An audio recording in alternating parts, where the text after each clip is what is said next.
welcome to a cover story conversation with one of our favorite guests, Suhail Seth. In fact, Suhail, I'm calling you at the end of the year because you've been, I think, one of the people who sustained cover story throughout the year. So, no need to introduce him. I think we all know Suhail very well. Good to have you on the show, Suhail. Thank you so much. Thank you for having me. And so today, really, it's the end of the year. So I would really, like to, in this show, take a look back at the year, the highs, the lows. It's like one of your columns. You can take us through what you think. First, let's begin with the lows or the highs, whichever way you want to go. Whatever. Okay, let's start with the highs. What have been the highs of the year?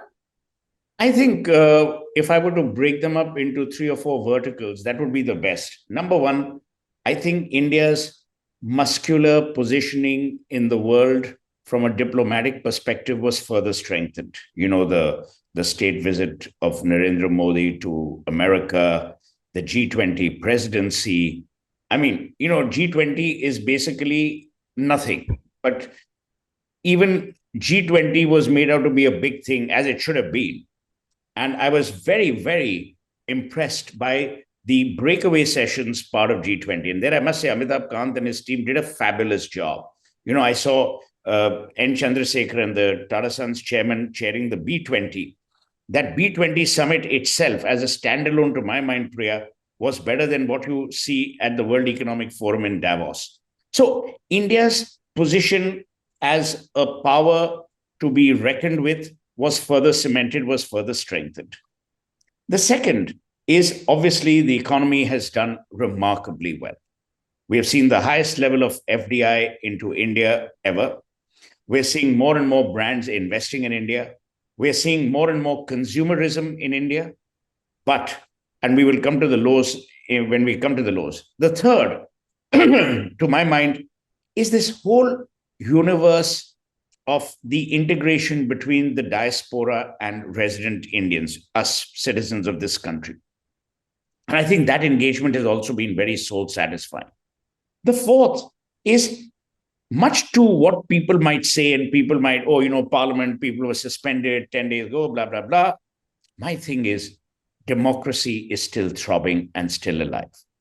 Are you sure? The last one. Every time I go, that's the first thing I'm hearing, especially in the last 10 days. But I think it's actually alive. And I'll tell you why. They have not been suspended off the street. They've been suspended from Parliament for bad behavior, whatever that bad behavior is. The definition of bad behavior can change. People can say, but this is not bad enough. This is not good enough. That's irrelevant. I want to bring your focus and attention to something else. When the state elections were held, after the defeat of the Congress, surprisingly to my mind as well, both in Rajasthan and Chhattisgarh, there was clamor about EVMs and blah, blah, blah. But the fact is that the same Congress party won in Telangana. The same Congress party won in Karnataka. I'm not even bothered about the machines. What I'm really impressed about is that democracy in India is working. Karti Chidambaram or whoever said, the South, it's irrelevant. It's irrelevant. I'm delighted that we have disparate, different political ideologies governing different disparate parts of India. Therein lies our federal unity. So I see everything as an optimist, and I think it augurs very well. The fact that INDIA happened, great. The fact that Rahul Gandhi did Bharat Jodo, which I've said on your program, on your channel, I praise that. I thought it was Rahul Gandhi's come again moment, come alive moment. It's another matter that he always manages to snatch defeat from the jaws of victory, like he did by filming that stupid chap who was, mimicking the vice president. Unnecessary. These are diversions which you don't need as a leader of a national party, but that's Rahul Gandhi for you. What were the lows? The lows were the Prime Minister is so focused on development. He's so focused on Bharatiyata, made in India, startup India. But there are still people in his party, some in the executive, some at the party level, who keep making stupid comments. And those stupid comments are then ascribed to Modi, which to my mind is ridiculous, unnecessary, and the Prime Minister needs to step in and take cognizance of it. Number two, the political discourse in this India has never been as poor as it is today. I have not seen this level of abuse, this level of ridicule, this level of pernicious behavior the absolute audacity of being able to do what you want just because you're a politician needs to stop. Because people today don't have tolerance for that level of bad behavior. But it's only getting worse. Is there a solution? I don't know. As a run up to 2024 elections, there'll be more abuse, there'll be more invectives, there'll be more insult. This is not the way we fashioned India to be. And this is not who we are or who we ever will be. The third is the exaltation of the majority must be tempered with respect and empathy for the minority. And here I'm not saying Hindus and Muslims alone, for any minority. It could be a minority linked to caste, it could be a minority linked to religion, it could be a minority linked to profession. Or gender. Yeah. We've always made comments about night soil workers, but we've done precious little for them. We've talked about the Vrindavan widows and the penury, the dissoluteness, the sorrow, the gloom that they exist in. We haven't done very much. So that's, to my mind, a continuing low. The fourth is that somehow the opposition in India believes that its battle against Modi must be amplified to a larger extent as a battle against India, and this is where they're wrong. This constant bashing of everything that India has achieved does not augur well, because you're unable to draw a line between your hatred for Narendra Modi, your love for India, and your respect for what India has achieved. Those lines are getting blurred, with the result that you're actually upsetting the average Indian who is making a living for her or himself like she or he has never done before. Because when you make comments such as, oh, what has India done? G20 mein kya hai? Isme kya hai? Usme kya hai? You are actually, to my mind, being terribly petty and vicious about the achievements of a Priya Sahgal or a Chitwan or a Sohail or a Karthika or anyone. Because you are undermining our professional excellence at the altar of your political hatred for one particular man. Other than highs and lows, one tangential thing, I had great hope for all the right reasons when INDIA was announced, because I genuinely believe no democracy exists without a valid opposition. But then again, Priya, it is not the job of Narendra Modi or Amit Shah to go looking for an opposition in Khan Market. An opposition must present itself as a viable, robust alternative, which people will vote for, not which people will discuss. The last point before I end this long monologue, the last point is we means you and I, because you're part of the media, I often write, we have to be more responsible and cognizant of calling out the bluff and separating the wheat from the chaff.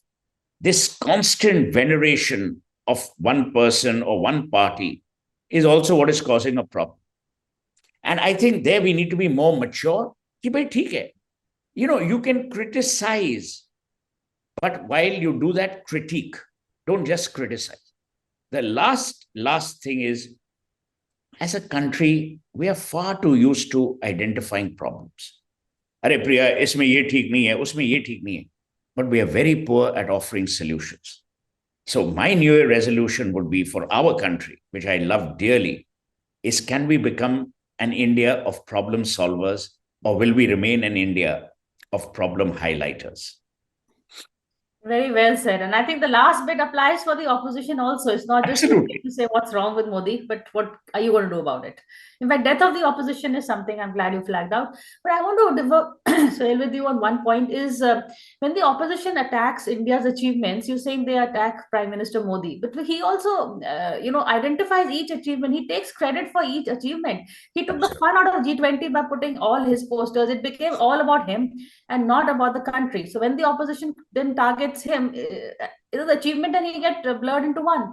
So it's a great point you've made. Now let me answer that point from my marketing and strategy hat.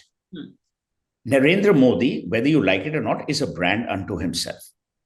He's a brand that people believe in. He's a brand that, by the way, is Teflon coated. Nothing can stick to him. You saw what happened when respirators and oxygenators went out of supply. People were abusing him. They forgot. He's been re-elected.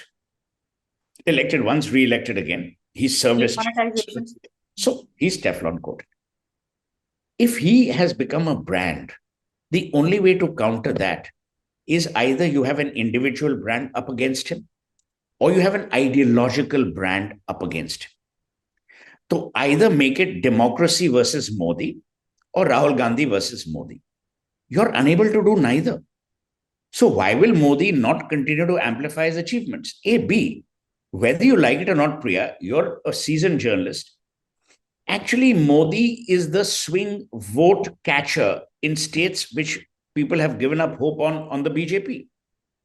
Everyone today says it was thanks to Modi's intervention in Chhattisgarh and in Rajasthan that swung the voting patterns. So obviously he's a vote catcher. He's a vote getter. Why will he not promote himself? Plus, you have a government which is obviously willing to kowtow to him because he's the one who's driving it. I have zero issues with Narendra Modi building himself because that is what great leaders do. That's what great brands do. During World War II, it was Churchill, Stalin, and Roosevelt who built themselves. Because if you don't build yourself into an unassailable leadership mode, you are then giving way to the doubters and the naysayers. But it is not his job. Now, you raised a very important point about the opposition. And let me explain why. The opposition has every business to attack Narendra Modi. Attack him for his personality and his views. Don't attack him for what he's done. Because a large part of what he's done has actually helped India. आप देखो 800 million people today are getting free ration or whatever they get this monthly supply. You might abuse him, you might do anything, but the management of COVID was first rate. No other country of our size could have vaccinated the people the way we did.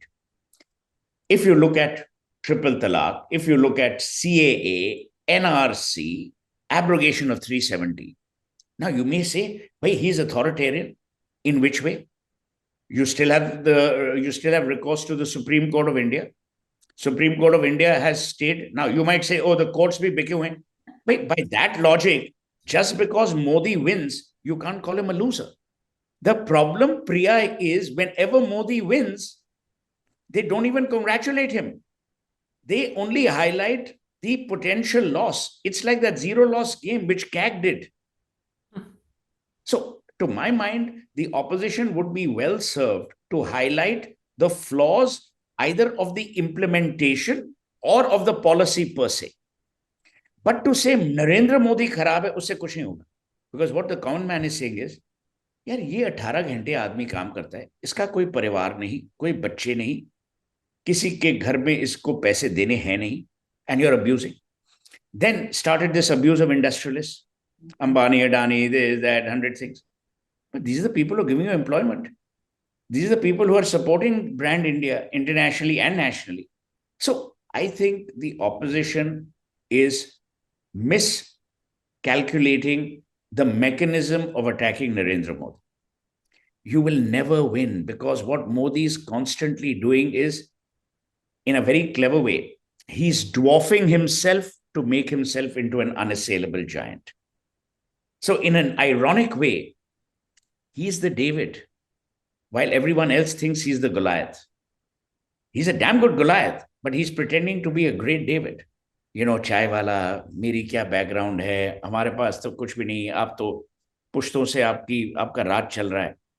So he's converting that, and you're unable to counter that spin because you either have stupid people advising you or you're just not interested in a cohesive, calculated strategy.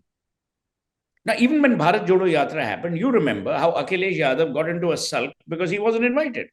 Now, managing the diversity of ideology is easier than managing the diversity of egos in INDIA.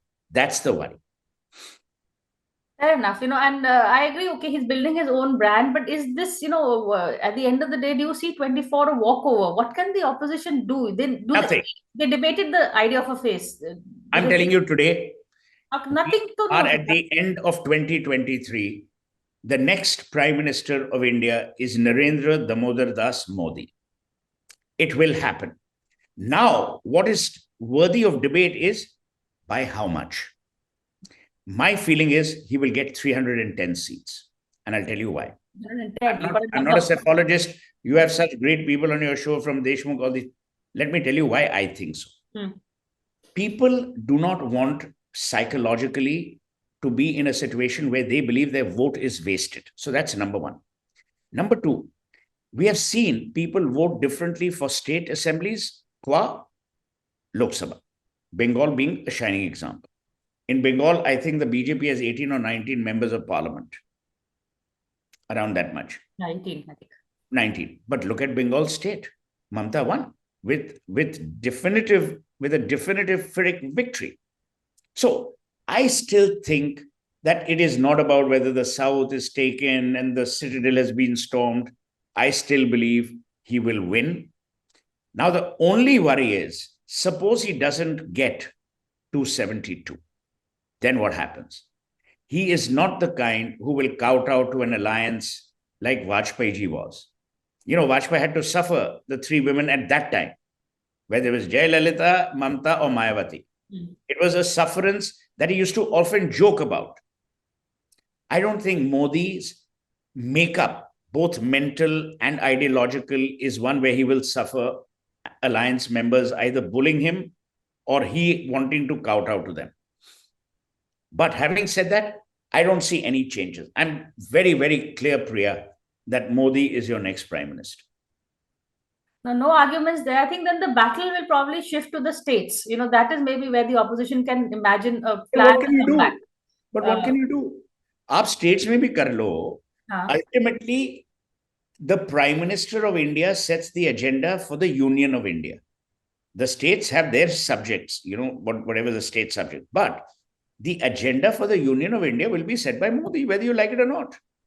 Now, you asked a very important question, that why is he building himself? Everyone does. There was a poll done by Gallup, Gallup, very famous research organization in America, many, many years ago. And you know what came out? That the first thing people do, love or work for is themselves. Next, family. Third, local community. Fourth, they respect the armed forces. Fifth, they respect people who are part of their religious, leadership. Then comes the nation. तो ये जो आपको आदमी बोलेगा ना कि मैं सारा कुछ इंडिया के लिए कर रहा हूं, कुछ नहीं.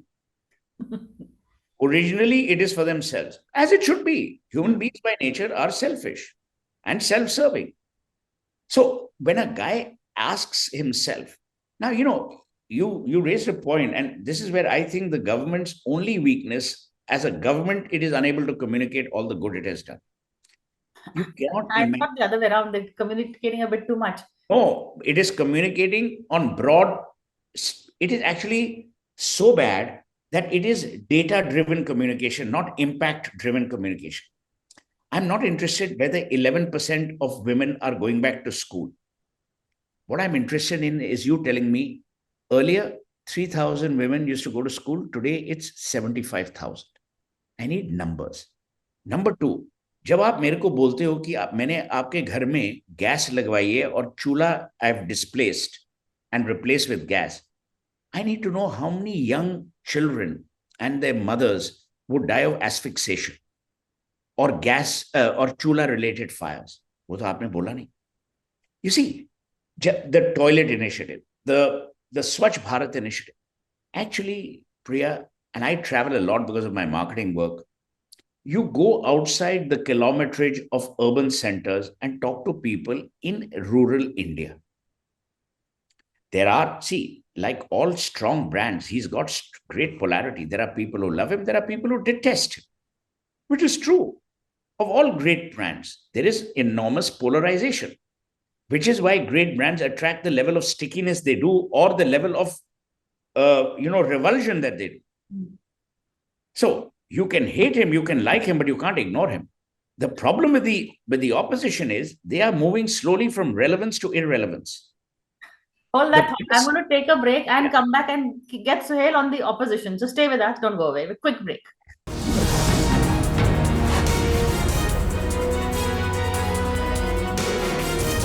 Hello and welcome back to a cover story year-ender. We have with us Suhail Seth. We've been taking a look at the highs and the lows. I think we left off on the opposition, which I think definitely is going to be one of the lows of the year.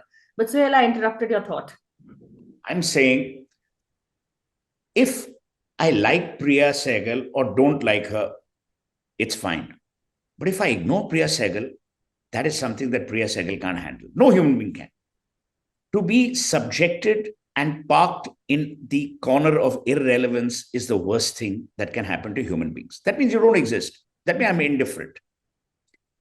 The problem is Modi has made two sets of people irrelevant. One is the media that thought it was relevant, and the opposition. And I'll tell you why. In the media, he has a very clear view. And I've discussed this with people who don't genuinely like him, people like Karan Thapar, blah, blah, blah. Modi doesn't care. I think Modi is working on two levels, on two planes. One is a higher plane, I've been destined to do things for my country. And the second, he realizes whatever he does, people will find fault. Yeah. And let's be fair. I am no supporter of what happened and why it happened. We all know. But Narendra Modi was exonerated for Gujarat 2002 by the highest courts of the land at a time when at the center, it was an unfriendly government. To continuously badger him on that when the exoneration has happened at the hands of a court of law, to my mind, is reprehensible. Because then what you're doing is you're knocking the judicial system of this country. But now they've got other issues. It's not, they've also, I think, realized that and they've moved on from the Gujarat riots. Now they either say Adani or in demonetization. Let's go to Adani. Let's go. Today, the stock of Adani is back to where it was, or almost there. I don't own a single share, so I don't even follow the stock market, so I couldn't be bothered. But from all the newspaper reports, you tell me, a port takes at least 11 to 12 years to build. Now it has been proven that most of Adani's projects began in a non-Narendra Modi era. Let's imagine you do not agree with what Adani has done. There was a SEBI investigation ordered. They have placed their papers before the court, again the Supreme Court of India. They will adjudicate. To constantly badger someone, because then people say, देखो इनको प्रगति के खिलाफ जाना है, which is what my earlier point was, Priya. He has willy-nilly said this, that when these people attack Modi, they're actually attacking you. And he has said that often enough. इनको मोदी के खिलाफ कोई नहीं, ये आपकी प्रगति नहीं देखना चाहते. They don't want to see Priya happy. When the Prime Minister is able to turn that into a spin, then you're in trouble. So the opposition needs to manage its utterances far better. B, the BJP and the Congress today have great trolling machines, great ID machines. But if you see that photograph that Rahul Gandhi took of that Kalyan Banerjee mimicking Dhankar, unnecessary. Now, we would all do it. Then we are not Rahul Gandhi. We are expected to behave in a particular manner. Now, what will happen is they have taken that out of context and they will spin it, the BJP, as they should. Aap kya kar loge? Does Rahul Gandhi too immature? He brings in a certain schoolboy sense of fun, but then it can also be, like you said, it's at his level, he is 50 plus, he is positioning himself as, the next leader of the nation. Should he be doing all these schoolboyish pranks? B, you see, there's I don't know whose phrase it is, I think it's mine only. Petulance is no substitute for gravitas. Actually, this is my phrase. I've just said it. Petulance cannot be substituted for gravitas, because petulance means you will be reactive rather than proactive. B, say things for optical memorability. Now, when he went to Parliament and hugged Narendra Modi, unnecessary. Because let me say this, and I said it first on your channel, on your program, Rahul Gandhi did a fantastic turnaround of image and purpose with the Bharat Jodo Yatra. Let there be no doubt. And that still holds, even today. Of course. And that will continue to hold. If you remember on your program, I said, to my mind, he peaked early, but that's their political, whatever strategy. I am saying, Kibi, in a situation today when he can see there is a slight turn in favor of Congress in certain states, he should now rise above this petulance level and actually get into gravitas more. I have no illusions about dress and all. Can't be in parliament in a t-shirt and trousers. Plus, the India that Rahul Gandhi thinks he's appealing to has also changed. This is a younger India. They don't even remember Rajiv Gandhi. Forget Indira Gandhi. But they do remember that your surname is Gandhi, and there's a linkage between you and entitlement. Entitlement is what they resent because of what Modi's continuously talked about. So you can't have an entitled dynast behave in a particular way, because then people say, oh, ye iske baap ke parliament hai, ye iska hai, ye uska ye hai. That's the problem. So he's all good. If I were to analyze Rahul Gandhi, operation successful, patient dead. On that note, sir, before I let you go, looking forward at 24, okay, it's going to be a win for Modi. You said 310 seats. In terms of, do we expect him to take some hard measures in the economy? His model has been a welfare-driven. Do you think now is the time for him to do some reforms? I don't think so. And I'm a great believer when politicians want to reform, they normally do it in their first term. By the time they're in third term mode, they're into legacy building. So they don't want to rock the boat. They don't want a Priya Sahgal in minority community Y to ever say, "Bhai, Modi ne nasht kiya hamari community ko ye wo." So he'll soft pedal those. Number one. Number two, please read and reread their manifesto whenever it's out for 2024. They have a great habit of following what they say in their manifesto. The bad part is half the journalists who are covering politics in India don't read. That's the problem. The second thing is he will now get into legacy mode. Plus, look at his track record in Gujarat. For everyone who says he was a capitalist, no, he's a great socialist. He is the fountainhead of the social welfare, of the welfare state. But he's able to spin it in such a way where what he does is fine, but others do is revdi. Correct. They can't counter it. Bhai, wo log counter bhi to nahi kar paate na. So he's getting away not because he's saying it, but because you don't have a counterpoint. Correct. And when you do have a counterpoint, you can't say, why is Priya getting free ration? Because that'll upset Priya and the entire community who is. So they have to also be very calculated and measured and clever in the way they approach these issues. So the opposition really needs to, I think the focus should really be on the opposition, because, the Prime Minister and the BJP is cruising, as you said, and he's going into a legacy mode. That is a topic I'd like to take with you later also, Suhail, the kind of legacy he would like to leave behind. Correct. But maybe on the next show. But in the meantime, we wish you and all our viewers a very happy New Year. And you and your family and everyone, and Chitwan, everyone, a very, very happy New Year. Thank you so much, Suhail, for talking to us, and a happy New Year. Thank you.